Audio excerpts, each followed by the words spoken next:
অবসান হচ্ছে দীর্ঘ 17 বছরের অপেক্ষার। আর মাত্র 24 ঘন্টারও কম সময় পর দেশের মাটিতে পা রাখবেন তারেক রহমান। দর্শক, তারেক রহমানের দেশে ফেরাকে কেন্দ্র করে আমরা কিছুক্ষণ পূর্বে লাইভে যুক্ত হয়েছিলাম বিমানবন্দর থেকে, যেখানে দেখানোর চেষ্টা করছিলাম যে বিমানবন্দরে ঠিক এই মুহূর্তে নিরাপত্তা বেষ্টনী কেমন রয়েছে তারেক রহমানের দেশে ফেরাকে কেন্দ্র করে। সেখানে আমরা যেমনটি দেখতে পেয়েছি যে এপিবিএন সদস্যরা বেশ কয়েকটি জায়গাতে চেকপোস্ট বসিয়েছেন এবং সেখানে চেকপোস্টের মাধ্যমে তারা ভেতরে যে গাড়িগুলো প্রবেশ করছে সেগুলো তারা চেক করে করে পরিচয় নিশ্চিত হওয়ার পরে ভেতরে প্রবেশ করার অনুমতি দিচ্ছেন। পাশাপাশি আমরা এই মুহূর্তে যুক্ত হয়েছি ঠিক বিমানবন্দর যে রেলওয়ে স্টেশন আছে সেখান থেকে দেখানোর চেষ্টা করছে এখানকার সবশেষ পরিস্থিতি সম্পর্কে। যেমনটি এখন অবধি জানা গিয়েছে দেশের বিভিন্ন স্থান থেকে, অর্থাৎ দেশের বিভিন্ন জায়গা থেকে ট্রেনে করে সাধারণ মানুষ ঢাকায় আসবেন। অর্থাৎ তারেক রহমানকে সংবর্ধনা দেওয়ার জন্য যে মঞ্চ প্রস্তুত করা হয়েছে পূর্বাচলের 300 ফিটে, সেখানে সেই সাধারণ মানুষরা জড়ো হবেন। যথাকারণেই ট্রেনে করে বাসে করে সাধারণ মানুষ বা বিএনপির তৃণমূল পর্যায়ের নেতাকর্মী যারা রয়েছেন তারা ঢাকায় আসবেন। সেজন্য ঠিক বিমানবন্দর রেলওয়ে স্টেশনের পরিস্থিতি কেমন রয়েছে সেটি দেখানোর চেষ্টা করছি। আমরা এখানে আসার পরে যেমনটি এখন অবধি দেখতে পাচ্ছি যে এখানে সাধারণ মানুষ বা সাধারণ যাত্রী যারা রয়েছেন প্রতিদিনের মতোই তাদের একটি ভিড় এখানে রয়েছে এবং সেই সাথে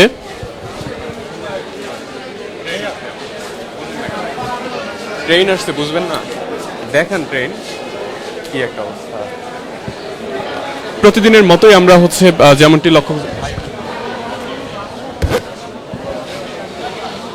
এখানে সাধারণ যাত্রীদের একটি ভিড় উপস্থিতি রয়েছে। পাশাপাশি যেমনটি বলা হচ্ছে যে দুপুর গড়ানোর পরপরই যারা তারেক রহমানের দেশে ফেরাকে কেন্দ্র করে সংবর্ধনা দিতে ঢাকায় ফিরবেন তাদের ভিড় শুরু হবে। তো আমরা এখানে বেশ কয়েকটি ট্রেনই লক্ষ্য করেছি, যদিও প্রতিনিয়তই যাত্রী ওঠানামা করছে এবং কিছুটা ভিড় লক্ষ্য করছে এবং অনেকেই ঠিক তারেক রহমানের সংবর্ধনার অনুষ্ঠানে যোগ দেওয়ার জন্য আসছেন, অনেকে নর্মাল যাত্রী হিসেবে আসছেন। আপাতত এখানে এমনটি আমরা লক্ষ্য করছিলাম। একটি ট্রেন আবারও এসেছে। এখানে যারা যাত্রীরা এখান থেকে যাবেন তাদের কিন্তু এই স্টেশনে আমরা দেখতে পাচ্ছি যে ভিড় রয়েছে, তারা ট্রেনে ওঠার জন্য ভিড় করছেন। আবার অনেকে এই যে ট্রেনটি এসেছে সেখান থেকেও যাত্রীরা নামবেন। অনেকের সাথে আমরা কথা বলে যেমনটি জানতে পেরেছি, কেউ সংবর্ধনার উদ্দেশ্যে এসেছে, কেউ বা নর্মাল যাত্রী অর্থাৎ যে যার গন্তব্যে যাওয়ার জন্য দাঁড়িয়ে আছে, এমনটি কিন্তু এখন অবধি এখানে দেখা গিয়েছে। তবে দুপুর গড়িয়ে বিকেল হবার পর সময় এই যাত্রীদের যে ভিড়, অর্থাৎ যারা ঢাকার উদ্দেশ্যে আসছেন তারেক রহমানের সংবর্ধনা অনুষ্ঠানে যুক্ত হবেন, তাদের ভিড়টা বাড়তে পারে এমনটি কিন্তু এখন অবধি জানা গিয়েছে। তবে সেটি সময় গড়িয়ে যাওয়ার সাথে সাথে আসলে জানা যাবে যে সেই ভিড়টা আসলে কি পরিমাণে বাড়ে। তবে তুলনামূলক কিছুটা ভিড় কিন্তু এই মুহূর্তে বিমানবন্দর রেলওয়ে স্টেশনে রয়েছে।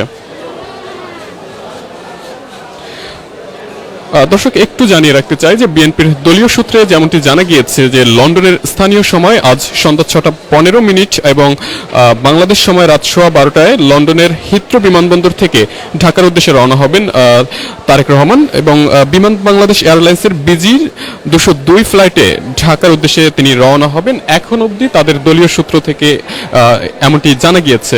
মূলত প্রথমে ফ্লাইটটি সিলেটের ওসমানী আন্তর্জাতিক বিমানবন্দরে যাত্রা বিরতি দেবে। সবকিছু ঠিক থাকলে 25 ডিসেম্বর বৃহস্পতিবার দুপুর 11:55 ঢাকার হযরত শাহজালাল আন্তর্জাতিক বিমানবন্দরে অবতরণ করবেন বিএনপির ভারপ্রাপ্ত চেয়ারম্যান তারেক রহমানের সঙ্গে দেশের মাটিতে ফিরবেন তার স্ত্রী ডাক্তার জুবাইদা রহমান ও কন্যা জাইমা রহমান আর তাদের আদরের বিড়াল জেবু। অর্থাৎ কে কে দেশে ফিরছেন তার সাথে সেটি কিন্তু জানা গিয়েছে। অর্থাৎ তার সাথে তার স্ত্রী, তার কন্যা এবং তার আদরের বিড়াল জেবু একই সাথে দেশে ফিরবেন। বিএনপির স্থায়ী কমিটির সদস্য সালাউদ্দিন আহমেদ যেমনটি জানিয়েছেন যে বিমানবন্দর থেকে সোজা এভার কেয়ার হাসপাতালে চিকিৎসাধীন তার মায়ের কাছে ছুটে যাবেন তারেক রহমান। এরপর মাকে এক নজর দেখে সোজা তারেক রহমান চলে যাবেন 300 ফিটের সংবর্ধনা মঞ্চে। সেখানে তিনি একাই বক্তব্য দেবেন এমনটি কিন্তু জানিয়েছেন বিএনপির স্থায়ী কমিটির সদস্য সালাউদ্দিন আহমেদ। পাশাপাশি সেখান থেকে সভা শেষ করে গুলশানের 196 নম্বর বাড়িতে ওঠার কথা রয়েছে তারেক রহমানের, এবং তার সেই বাড়ি ঘিরে ব্যাপক নিরাপত্তা বাড়ানো হয়েছে দলীয় কার্যালয় এবং তার বাসায়। যাতায়াতের পথেও রাত থেকে ব্যাপক নিরাপত্তা জোরদার করা হবে, এমনটি কিন্তু এখন অবধি জানা গিয়েছে। দর্শক দেখছেন যুগান্তর লাইভ। আমরা এই মুহূর্তে যুক্ত আছি বিমানবন্দর রেলওয়ে স্টেশনের ভেতর থেকে, দেখানোর চেষ্টা করছিলাম এখানকার সবশেষ পরিস্থিতি সম্পর্কে। পাশাপাশি যেমনটি বলা হচ্ছিল যে এখানে সময় করার সাথে সাথে দেশের বিভিন্ন স্থান থেকে তারেক রহমানের দেশে ফেরাকে কেন্দ্র করে যে সংবর্ধনা দেওয়া হবে এবং যে মঞ্চ প্রস্তুত করা হয়েছে 300 ফিটে, সেখানে সাধারণ মানুষরা আসবেন সেই সংবর্ধনা অনুষ্ঠানে, এবং সে কারণে এই রেল স্টেশনে ভিড় হওয়ার সম্ভাবনা রয়েছে, কারণ দেশের প্রত্যন্ত অঞ্চল থেকে বা বিভিন্ন স্থান থেকে তারেক রহমানের সংবর্ধনা অনুষ্ঠানে যুক্ত হওয়ার জন্য মানুষ আসবেন। সে কারণে বেলা গড়ার সাথে সাথে সেই ভিড় হতে পারে। আমরা এখন রয়েছে বিমানবন্দর রেলওয়ে স্টেশনে। এখানে যেমনটা দেখতে পাচ্ছি যে তুলনামূলক ভিড় কিন্তু এখানে রয়েছে যাত্রী এবং সেই সাথে সাধারণ মানুষের। অনেকের সাথে কথা বলেও জানা গিয়েছে তারা সংবর্ধনা অনুষ্ঠানের উদ্দেশ্যেই এসেছেন, আবার অনেকেই সাধারণ যাত্রী হিসেবে যাতায়াতের জন্য এখানে ভিড় করেছেন। দু ধরনের যাত্রীরাই কিন্তু এখানে রয়েছে এবং একের পর এক ট্রেন আসছেন, সাধারণ মানুষ বা যাত্রীরা নামছেন। তাদের ভিতরেও কিন্তু এই দু ধরনের যাত্রী রয়েছে, অর্থাৎ কেউ সংবর্ধনার উদ্দেশ্যে এসেছেন, সংবর্ধনা স্থলে যাবেন, আবার কেউ বা যে যার গন্তব্যে যাবেন। অর্থাৎ এই দু ধরনের মানুষের উপস্থিতি কিন্তু আমরা এই মুহূর্তে বিমানবন্দর রেলওয়ে স্টেশনে লক্ষ্য করছি।